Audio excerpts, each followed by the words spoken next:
ಜೈ ಶ್ರೀರಾಮ್. ನೀವು ನೋಡ್ತಾ ಇದ್ದೀರಾ ಟಿವಿ ವಿಕ್ರಮ. ನಾನು ಸೌಮ್ಯ ಸನಾತನಿ. ನಮ್ಮ ಟಿವಿ ವಿಕ್ರಮದ ಎಲ್ಲ ಕಾರ್ಯಕ್ರಮಗಳ ನೋಟಿಫಿಕೇಶನ್ ನಿಮಗೆ ಸಿಗಬೇಕಂತ ಹೇಳಿದ್ರೆ ನಮ್ಮ ಟಿವಿ ವಿಕ್ರಮ ಚಾನಲನ್ನು ಸಬ್ಸ್ಕ್ರೈಬ್ ಮಾಡಿ, ಹಾಗೆ ಬೆಲ್ ಬಟನ್ ಕ್ಲಿಕ್ ಮಾಡೋದನ್ನು ಖಂಡಿತ ಮರಿಬೇಡಿ. ವೀಕ್ಷಕರೇ, ನಮ್ಮ ದೇಶದಲ್ಲಿ 2 ಜಾಗ ಇದೆ. ಸಾಮಾನ್ಯವಾಗಿ ಆ ಜಾಗದ ಕಡೆ ಗಮನ ಹೋಗೋದು ಕಡಿಮೆ.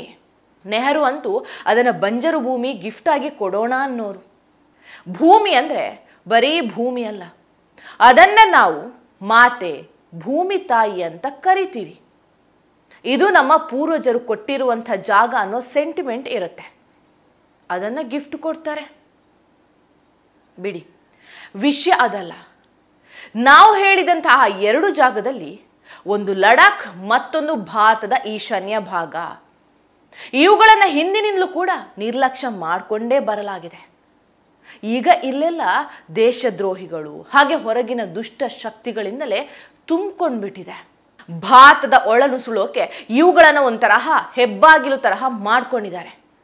ಈಶಾನ್ಯ ಭಾರತದಲ್ಲಿ ನೋಡಿದರೆ ಅಲ್ಲಿ ಡ್ರಗ್ ಟ್ರಯಾಂಗಲ್ ಇದೆ, ಮಯನ್ಮಾರ್ನಲ್ಲಿ ಕೂಕಿಗಳಿದ್ದಾರೆ, ಹಾಗೆ ಕ್ರಿಶ್ಚಿಯನ್ ಮಿಷನರಿಗಳ ಹಾವಳಿಯೂ ಜೋರಾಗಿದೆ. ವೆಪನ್ಸ್ಗಳು ಕೂಡ ಈ ಭಾಗಕ್ಕೆ ಬರುತ್ತೆ. ಈಗ ಲೇ ಲಡಾಖ್ ಕಡೆ ಬರೋಣ.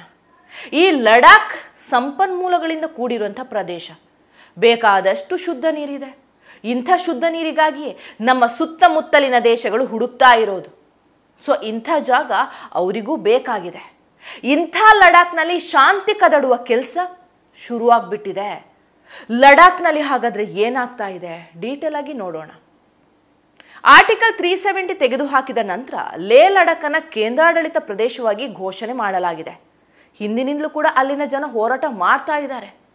ಈ ಸಲ ಸೆಪ್ಟೆಂಬರ್ 10ನೇ ತಾರೀಕಿನಿಂದ 4 ಬೇಡಿಕೆಗಳನ್ನು ಇಟ್ಕೊಂಡು ಶಾಂತಿಯುತ ಪ್ರತಿಭಟನೆ ಶುರುವಾಗುತ್ತೆ. ಆ 4 ಬೇಡಿಕೆ ಏನು ಅಂತ ನೋಡೋದಾದ್ರೆ, ಮೊದಲನೆಯದು, ಲೇ ಲಡಾಖ್ಗೆ ಸ್ಟೇಟ್ಹುಡ್ ಸ್ಥಾನಮಾನ ಕೊಡಬೇಕು. ಅಂದರೆ ಲೇ ಲಡಾಖನ್ನು ಒಂದು ರಾಜ್ಯಾಡಳಿತ ಪ್ರದೇಶ ಮಾಡಬೇಕು ಅನ್ನೋದು. ಎರಡನೇದು, 2 ಪಾರ್ಲಿಮೆಂಟ್ ಮೆಂಬರ್ಸ್ ಅಲ್ಲಿಂದ ಆಯ್ಕೆ ಮಾಡಬೇಕು. ಮೂರನೇದು, ಅಲ್ಲಿ ಪಬ್ಲಿಕ್ ಸರ್ವಿಸ್ ಕಮಿಷನ್ ಸ್ಥಾಪನೆ ಮಾಡಬೇಕು ಅನ್ನೋದು. ಇವರ 2 ಮತ್ತು 3ನೇ ಬೇಡಿಕೆಯನ್ನು ಕೇಂದ್ರ ಸರ್ಕಾರ ಆಲ್ರೆಡಿ ಒಪ್ಕೊಂಡಿದೆ. ಇನ್ನು 4ನೇ ಬೇಡಿಕೆ 6th ಶೆಡ್ಯೂಲ್ ಅಡಿಯಲ್ಲಿ ಬರಬೇಕು ಅನ್ನೋದು. ಆಲ್ರೆಡಿ ಅಸ್ಸಾಂ, ಮೇಘಾಲಯ, ತ್ರಿಪುರಾ, ಮಿಜೋರಾಂ 6th ಶೆಡ್ಯೂಲ್ನಲ್ಲಿ ಬರುತ್ತೆ. ನೋಡಿ, ಮೊದಲ ಬೇಡಿಕೆ ಸ್ಟೇಟ್ ಹುಡುಕೊಡಿ ಅನ್ನೋದು. ಈಗೇನಾದರೂ ಕೇಂದ್ರ ಸರ್ಕಾರ ಇವರ ಒತ್ತಡಕ್ಕೆ ಮಣಿದು ರಾಜ್ಯಾಡಳಿತ ಪ್ರದೇಶ ಮಾಡ್ತು ಅಂದರೆ ಇತ್ತ ಜಮ್ಮು ಕಾಶ್ಮೀರ ಕೂಡ ಹೊತ್ಕೊಂಡು ಉರಿಯುತ್ತೆ, ನಮಗೂ ಸ್ಟೇಟ್ ಹುಡುಕೊಡಿ ಅಂತ. ಇನ್ನು 6th ಶೆಡ್ಯೂಲ್ಗೆ ಒಪ್ಪಿಗೆ ಕೊಟ್ಟರೆ ಸರ್ಕಾರಕ್ಕೆ ಭೂಸ್ವಾಧೀನ ಮಾಡ್ಕೊಳ್ಳೋಕ್ಕೆ ತುಂಬ ಕಷ್ಟ ಆಗ್ಬಿಡುತ್ತೆ. ಅಂದರೆ ಈಗ ಬಾರ್ಡರ್ ಅಭಿವೃದ್ಧಿ ಮಾಡಬೇಕು ಅಂದ್ಕೊಳ್ಳಿ, ಆಗ ಸರ್ಕಾರಕ್ಕೆ ತುಂಬ ದೊಡ್ಡ ಸಮಸ್ಯೆ ಆಗಿಬಿಡುತ್ತೆ. ಜೊತೆಗೆ ಅಲ್ಲಿ ಸಂಪನ್ಮೂಲಗಳನ್ನು ಕೇಂದ್ರ ಸರ್ಕಾರಕ್ಕೆ ತೆಗೆಯೋದಕ್ಕೆ ಆಗೋದಿಲ್ಲ. ಅಲ್ಲದೆ ನೋಡಿ, ಭಾರತದಲ್ಲಿ ತನ್ನ ಏರ್ಬೇಸ್ ಮಾಡುವ ಯೋಚನೆಯಲ್ಲೂ ಕೂಡ ಇದೆ. ಮಿಲಿಟರಿಯನ್ನು ಕೂಡ ಅಭಿವೃದ್ಧಿಪಡಿಸೋ ಪ್ಲ್ಯಾನ್ನಲ್ಲಿದೆ. ಇದು ಅದಕ್ಕೂ ಹೊಡೆತ ಬೀಳುತ್ತೆ. ಈಗಾಗಲೇ ಅಲ್ಲಿ ನಿಯೋಜಿಸಿರುವಂಥ ಮಿಲಿಟರಿಗಿಂತ ಹೆಚ್ಚಿನ ಮಿಲಿಟರಿಯನ್ನು ನಿಯೋಜಿಸೋದಕ್ಕೂ ತುಂಬ ಸಮಸ್ಯೆ ಆಗಿಬಿಡುತ್ತೆ. ಈ ಎಲ್ಲ ಬೇಡಿಕೆಗಳನ್ನು ಈಡೇರಿಸೋದಕ್ಕೆ ಸಮಯ ಬೇಕು ಅಂತ ಸರ್ಕಾರ ಹೇಳ್ತಾ ಇದೆ.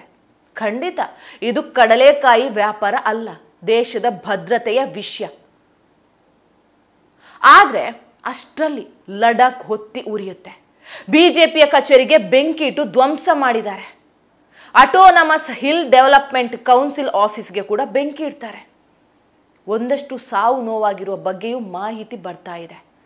ಈ ಪ್ರತಿಭಟನೆ ಈಗ ಹಿಂಸಾತ್ಮಕವಾಗಿ ತಿರುಗಿಕೊಳ್ತಾ ಇದೆ. ಅಲ್ಲದೆ ನೋಡಿ, ಸರ್ಕಾರ ಆಲ್ರೆಡಿ ಹೇಳಿತ್ತು ಅಕ್ಟೋಬರ್ 6ನೇ ತಾರೀಕು ಕೂತ್ಕೊಂಡು ಚರ್ಚೆ ಮಾಡೋಣ ಅಂತ. ಅದಕ್ಕೂ ಮುಂಚೆ ಇಂಥ ಘಟನೆ ನಡೆದಿದೆ. ಲಡಾಖ್ನಲ್ಲಿ ಈಗ ಹೊರಗೆ ಬರ್ತಾ ಇರುವಂಥ ವಿಷಯ ಏನಂದ್ರೆ, ಇದನ್ನೆಲ್ಲ ಮಾಡಿಸ್ತಾ ಇರೋದು ಅಪ್ಪರ್ ಲೇ ವಾರ್ಡಿನ ಕೌನ್ಸಿಲರ್ ಸ್ಟ್ಯಾನ್ ಜಿನ್. ಈತ ಕೆಲವೇ ದಿನಗಳ ಮುಂಚೆ ರಾಹುಲ್ ಗಾಂಧಿ ಜೊತೆ ಲಡಾಖ್ನಲ್ಲಿ ಕಾಣಿಸ್ಕೊಂಡಿದ್ದ. ಇದೊಂದು ದೃಶ್ಯದಿಂದ ಅರ್ಥ ಆಗುತ್ತೆ ಯಾವ ಶಕ್ತಿ ಇನ್ನೂ 2 ವಾರದಲ್ಲಿ ನಡಿಬೇಕಾಗಿದ್ದಂಥ ಚರ್ಚೆಯನ್ನ ಹಾಳು ಮಾಡೋದಕ್ಕೆ ಇಂಥ ಕೆಲಸ ಮಾಡಿದೆ ಅಂತ. ಈ ಪ್ರತಿಭಟನೆಯಲ್ಲಿ ಭಾಗಿಯಾಗಿರೋದು ಲೇ ಎಫೆಕ್ಸ್ ಬಾಡಿ. ಇದರಲ್ಲಿ ಲೇ ಲಡಾಖ್ನ ಬುದ್ಧಿಸ್ಟ್ ಜನರು ಇದ್ದಾರೆ, ಹಾಗೆ ಕಾರ್ಗಿಲ್ ಡೆಮೊಕ್ರೆಟಿಕ್ ಅಲಯನ್ಸ್, ಇವರು ಕಾರ್ಗಿಲ್ ಪ್ರಾಂತ್ಯದ ಶಿಯಾ ಮುಸ್ಲಿಮರು. ಈ ಎರಡೂ ಸಂಘಟನೆ ಪ್ರತಿಭಟನೆಗೆ ಕರೆ ಕೊಟ್ಟಿರೋದು. ಲಡಾಖ್ನಂಥ ಸೆನ್ಸಿಟಿವ್ ಜಾಗದಲ್ಲಿ ಸರ್ಕಾರ ಮಾತುಕತೆ ನಡೆಸ್ತೀವಿ ಅಂತ ಡೇಟ್ ಕೊಟ್ಟ ಮೇಲೆಯೂ ಇಂಥ ಹಿಂಸಾತ್ಮಕ ಕೃತ್ಯ ನಡೆಸಿ ಇಡೀ ಲಡಾಖನ್ನು ಸುಟ್ಟು ಹಾಕುವ ದೊಡ್ಡ ಪ್ಲಾನ್ ಮಾಡ್ಕೊಂಡಿದ್ದಾರೆ.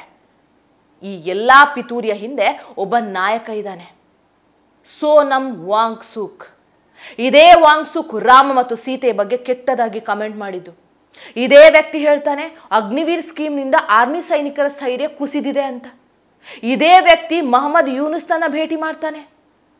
ಇದೆಲ್ಲ ನೋಡಿದ್ರೆ ಗೊತ್ತಾಗುತ್ತೆ ಯಾರು ಯಾರ ಏಜೆಂಟ್ಗಳು ಅಂತ. ಇದೇ ವ್ಯಕ್ತಿ ಫೆಬ್ರವರಿ 6ನೇ ತಾರೀಕಿನಂದು ಕ್ಲೈಮೇಟ್ ಕಾನ್ಫರೆನ್ಸ್ ಅಂತ ಪಾಕಿಸ್ತಾನಕ್ಕೆ ಕೂಡ ಹೋಗಿ ಬಂದಿದ್ದ. ಕ್ಲೈಮೇಟ್ ಚೇಂಜ್ ಕುರಿತು ಒಂದು ಕಾನ್ಫರೆನ್ಸ್ ಇತ್ತು. ಅದರ ಹೆಸರು ಏನು ಗೊತ್ತಾ? ಬ್ರೀತ್ ಪಾಕಿಸ್ತಾನ್ ಅಂತೆ. ಅಲ್ಲಿನ ಡಾನ್ ನ್ಯೂಸ್ ಅನ್ನೋ ಪತ್ರಿಕೆ ಈ ಕಾನ್ಫರೆನ್ಸ್ ಆರ್ಗನೈಸ್ ಮಾಡಿತ್ತು. ಈ ವ್ಯಕ್ತಿ ಈ ಕಾನ್ಫರೆನ್ಸ್ನಲ್ಲಿ ಭಾಗಿಯಾಗಿದ್ರು. ನೋಡಿ ಇವರ ಲಿಂಕ್ಗಳು ಹೇಗಿದೆ ಅಂತ. ಇನ್ನು ರಾಹುಲ್ ಗಾಂಧಿ ಜೊತೆ ಕಾಣಿಸ್ಕೊಂಡಿದ್ದಂಥ ಆ ಕೌನ್ಸಿಲರ್ ಫೋಟೋ ಇದೇ ನೋಡಿ. ಈತನದು ಲಡಾಖ್ನಲ್ಲಿ ಪ್ರತಿಭಟನೆ ಮಾಡೋ ದೃಶ್ಯವೂ ಇದೆ.